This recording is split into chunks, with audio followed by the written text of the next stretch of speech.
নমস্কাৰ কি খবৰ সকলোৰে আশা কৰোঁ আপোনালোক সকলোৰে ভাল আৰু আজি মই আপোনালোকৰ বাবে এটা ভিডিঅ' লৈ আহিছোঁ আশা কৰোঁ আপোনালোক সকলোৱে চাই ভাল পাব আৰু ভিডিঅ'টোত আজি কি আছে সেইটো জানিবলৈ আপোনালোকে ভিডিঅ'টো শেষলৈকে চাব আৰু ভিডিঅ'টো চাই যদি ভাল লাগে আপোনালোকে এটা লাইক কৰি দিব আৰু কেনে হৈছে জনাবৰ কাৰণে আপোনালোকে মোক কমেণ্ট বক্সত কমেণ্ট কৰিব কেনেকুৱা হৈছে আৰু আপোনালোকে গম পাইছে যে মোৰ চেনেলটো একেবাৰে নতুন গতিকে যদি ভাল লাগে আপোনালোকে সাবস্ক্ৰাইব কৰি দিব আৰু বলক আজি ভিডিঅ'টো আৰম্ভ কৰোঁ সোনকালে পলম নকৰোঁ বলক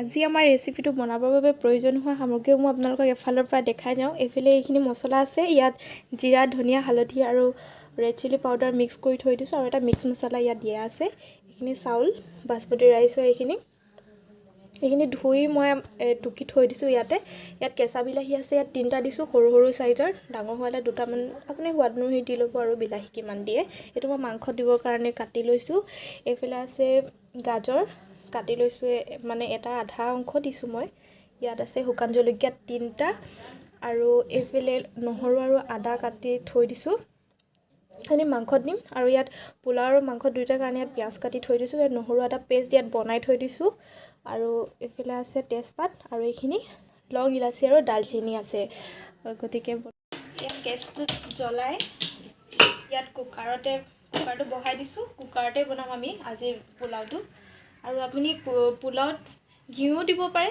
বা ৰিফাইন দিব পাৰে মই কিন্তু আজি ইয়াত ৰিফাইনে ইউজ কৰিম কুকাৰটো গৰম হ'ল ইয়াত এতিয়া আমি ৰিফাইন দি দিম আপুনি তেলটো চাই ল'ব কিমান পৰিমাণৰ আপুনি চাউল দিছে সেই অনুসৰি আপুনি ইয়াত তেলটো দিব আৰু তেলটো গৰম হৈ যোৱাৰ পিছত মই ইয়াত দি দিম বাকি বস্তুবোৰ তেলটো গৰম হৈ গ'ল ইয়াত আমি প্ৰথমতে দি দিম তেজপাত দুখিলা দি দিছোঁ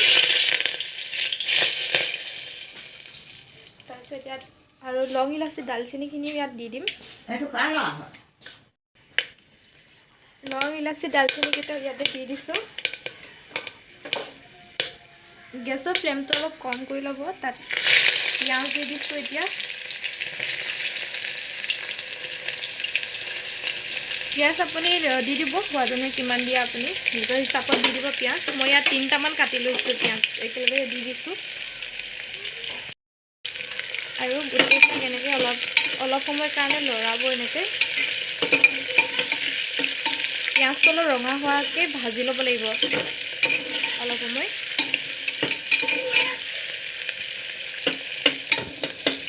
অলপ ৰঙা হোৱাকৈ ভজাৰ পিছত বাকীবিলাক বস্তু মই ইয়াত এড কৰি দিম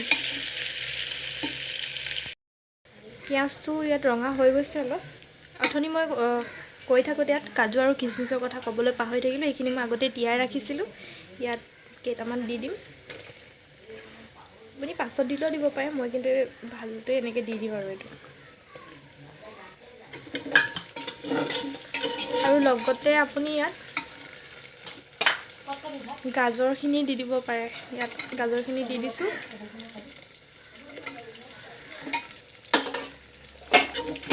গাজৰখিনি দি দিছোঁ আপুনি গাজৰ দিয়া আগতে নহৰু আদা পেষ্টটো দি দিব পাৰে মই ঢাকি গ'ল দিবলৈ মই এতিয়া ইয়াত এড কৰি দিম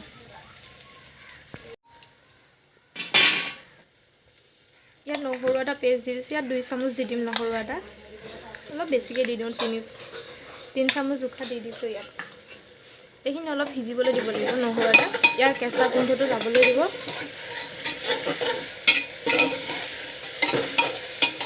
অলপমান লৰাই ভালদৰে সিজিবলৈ দিওঁ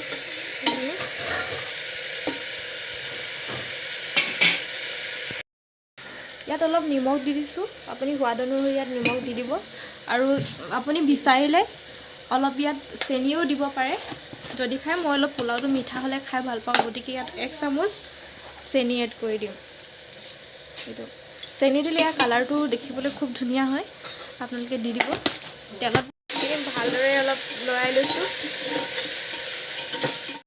এইখিনি সিজি গ'ল এতিয়া মই ইয়াত চাউলটো দি দিম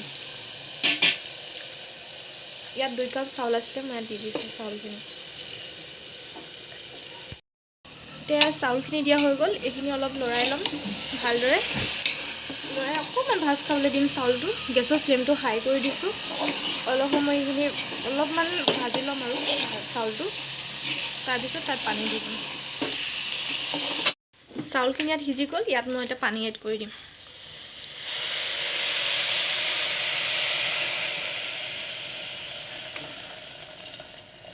চাউলৰ পৰিমাণটো চাই আপোনালোকে নিজে পানীটো আন্দাজত দি দিব। মই চাউলটো আগতে ধুই যিহেতু অকণমান তিয়াই থৈ দিছিলোঁ পানী, সেইকাৰণে বেছি পানী নিদিওঁ, নহ'লে ঢিলা হৈ থাকিব খাবলৈ। এতিয়া পানী দিয়া হৈ গ'ল। এতিয়া মই ইয়াত ঢাকোন লগাই এটা হুইচেল মাৰি দিম, তাৰপিছত আপোনালোকক দেখাই আছোঁ।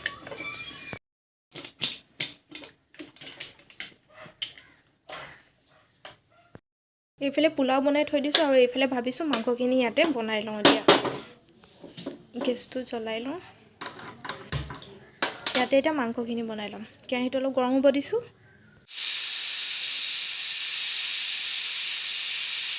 কেৰাহী গৰম হৈ যোৱাৰ পিছত ইয়াত তেল দি দিম, অলপ মিঠাতেল দি দিছোঁ। তেলটো গৰম হৈ গ'ল, ইয়াত মই এতিয়া দিম পিঁয়াজ।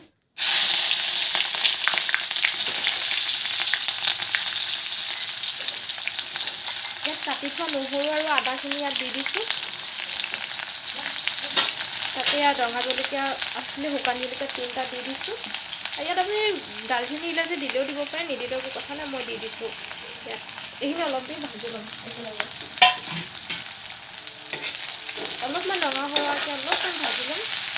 গেছৰ ফ্লেমটো মই একদম কমাই থৈ দিছোঁ। এতিয়া বেছি দিব নালাগে। ইয়াত বাকী থকা কাজু কিচমিচকেইটাও ইয়াতে দি দিছোঁ, আৰু লগতে কাটি থোৱা বিলাহীকেইটা দি দিম, অলপ ফ্ৰাই কৰি দিম একেলগে। অকণমান ভিজিবলৈ দিম। এইখিনি দেখিছে সিজি গ'ল। এতিয়া মই গেছটো বন্ধ কৰি দিম, আৰু বন্ধ কৰি কিনে অলপ ঠাণ্ডা হ'বলৈ দিম। তাৰপিছত একেলগতে এইখিনি মিক্সিত পিচি দিম। অলপ তেল দি দিছোঁ ইয়াত, বাকী থকা তেলখিনিতে আৰু অলপ মই তেল ইয়াত এড কৰি দিছোঁ। ইয়াত আমি আকৌ মছলাখিনি ইয়াত ভাজিব লাগিব। আলু দিছিলোঁ,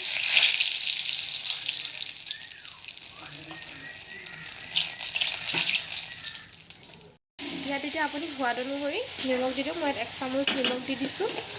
আপোনাৰ মাংসৰ পৰিমাণটো চাই পেলাই আপুনি ইয়াত নিমখ দি দিব। মই ইয়াত দি দিছোঁ। ইয়াত দেখিছে খুব ধুনীয়াকৈ মছলাখিনি সিজি উঠিছে। এতিয়া মছলাখিনি অলপ তেল এৰিব লাগিব, তেতিয়া মানে খাবলৈ ভাল হ'ব। এতিয়া মছলাখিনিত মই মাংসখিনি ইয়াত দি দিম। গেছৰ ফ্লেমটো অলপ হাই কৰি ল'ব। আৰু আপুনি আলুটো অপশ্যনেল হয়, আপুনি দিলেও দিব পাৰে, নিদিলেও নাই। মই দি দিছোঁ, ইয়াতে তেলতে দি দিছোঁ সিজিবৰ কাৰণে। আৰু বাকী থকা পিঁয়াজ আৰু এইখিনি যিখিনি আপোনাৰ বিলাহী, পিঁয়াজ, নহৰু এটা একেলগতে পিচি লৈছিলোঁ, সেইখিনি মাংসটো অকণমান সিজাৰ পিছত মানে মই তাত অকণমান ভজাৰ পিছত দি দিম। আৰু মাংসখিনি অলপ সময়ৰ কাৰণে ঢাকোন দি দিম। এবাৰ ঢাকোন উঠাই চাই লওঁ। ইয়াতে আমি এতিয়া কি কৰিম, পিচি লোৱা এই মছলাখিনি ইয়াতে ঢালি দিম।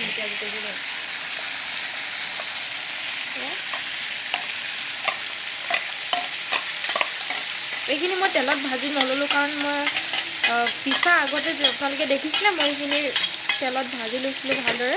সেইকাৰণে ডাইৰেক্ট তেলত নিদিলোঁ, বেয়া নালাগিব খাবলৈ। সেইকাৰণে মছলাখিনি ওপৰত দি দিলোঁ, ভালদৰে লৰাই ল'ব।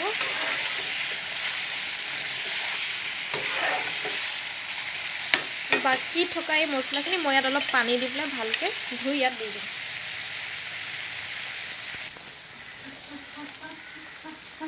মছলাখিনি ইয়াতে অলপ ঢালি দিছোঁ। এতিয়া এইখিনি হৈয়ে গৈছে। এতিয়া মই অলপমান ইয়াত লৰাই ভালদৰে অলপ সিজিবলৈ দিম। ব্ৰইলাৰ মাংস আপোনালোকে গম পায় যিহেতু সিজিবলৈ বৰ বেছি সময় নালাগে। এবাৰ চাওঁ কিমানখিনি সিজি উঠিছে।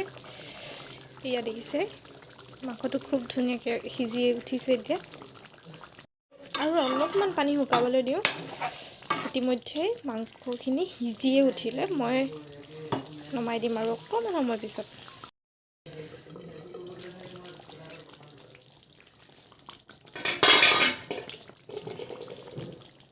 এতিয়া ইয়াতে ধনিয়া অলপ দি পিনে মই মাংসখিনি নমাই দিম। এয়া দেখিছে খুব ধুনীয়াকৈ সিজি উঠিলে মাংসখিনি। ইয়াতে এতিয়া মই ধনিয়া দি পেলাই নমাই দিম।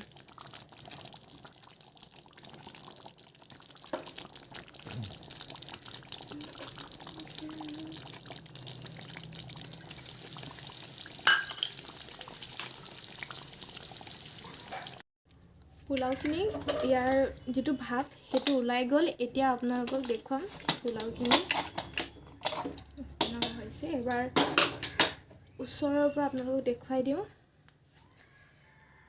এয়া দেখিছে খুব ধুনীয়াকৈ সিজি গ'ল। এটা মই এইটো দেখিছে খুব ধুনীয়াকৈ সিজি গ'ল ভাতটো। এয়া মোৰ পোলাও আৰু মাংস বনাই ৰেডি হৈ গ'ল। এয়া চাওক, এয়া পোলাও আৰু এয়া মাংস।